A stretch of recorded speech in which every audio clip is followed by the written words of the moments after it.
नमस्कार फार्मासिस्ट मित्रांनो, आपल्या इंडियन रेल्वे अर्थात भारतीय रेल्वेमध्ये या ठिकाणी रेल्वे रिक्रुटमेंट बोर्डमार्फत जी काही पॅरामेडिकल स्टाफसाठी भरती होती त्या अंतर्गत फार्मासिस्ट पदासाठी तब्बल 246 इतक्या पदांची भरती होत आहे.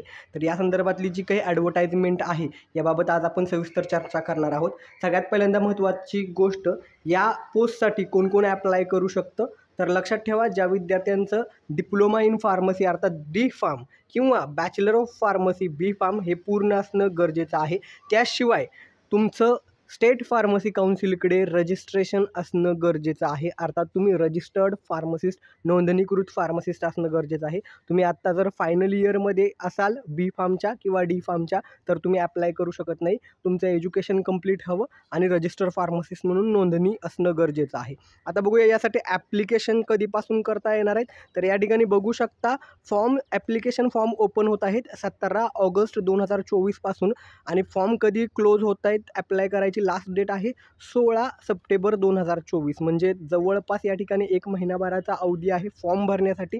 त्यानंतर तुमच्या फॉर्ममध्ये जर काही त्रुटी किंवा चुका झाल्या असतील तर त्याचं मॉडिफिकेशन करण्यासाठी जी डेट आहे ती त्या ठिकाणी दिलेली आहे 17 सप्टेंबरपासून ते 26 सप्टेंबरपर्यंत. या ठिकाणी तुम्हाला जर काही बदल करायचे असतील तर ते त्या ठिकाणी तुम्हाला करता येणार आहेत.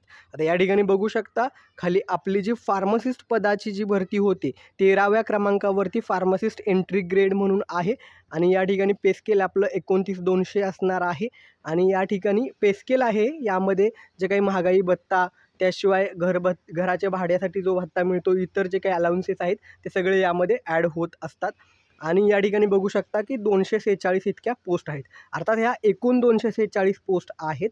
त्या ठिकाणी रिजन वाईज, झोन वाईज ह्या पोस्ट वेगळ्या वेगळ्या आहेत. आणि आणखीन एक महत्त्वाची गोष्ट, सगळ्यात महत्त्वाचा मुद्दा आहे, तुम्ही कुठल्याही एका झोनसाठी, कुठल्याही एका रिजनसाठीच ॲप्लाय करू शकता. तुम्ही जर मल्टिपल ॲप्लिकेशन केले एकाच झोनसाठी किंवा वेगळ्या वेगळ्या झोनसाठी मल्टिपल ॲप्लिकेशन केले तर त्या ठिकाणी तुमचा फॉर्म हा बाद ठरणार आहे. शिवाय भविष्यात ही रेल्वे रिक्रुटमेंट बोर्डमार्फत घेणाऱ्या एक्झामसाठी देखील तुम्हाला बॅन केलं जाऊ शकतं.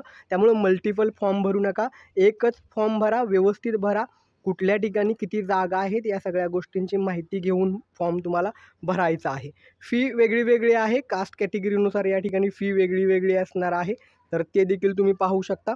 आता झोननुसार कुठे किती जागा आहेत आणि कशा पद्धतीनं ॲप्लाय करायचं, ही पूर्ण जी ॲड आहे त्याची डिटेल्स मी या ठिकाणी आपल्या टेलिग्राम चॅनलवरती टाकत आहे. टेलिग्राम चॅनलची लिंक मी खाली डिस्क्रिप्शन बॉक्समध्ये दिलेली आहे. तिथून जाऊन तुम्ही ही ॲड सविस्तर बघू शकता. त्याशिवाय एक फोटो आहे ज्यामध्ये झोन आणि रिजन वाईज ज्या काही जागा आहेत त्याची देखील माहिती त्या ठिकाणी दिलेली आहे.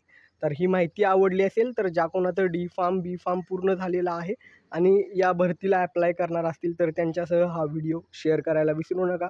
थँक्यू.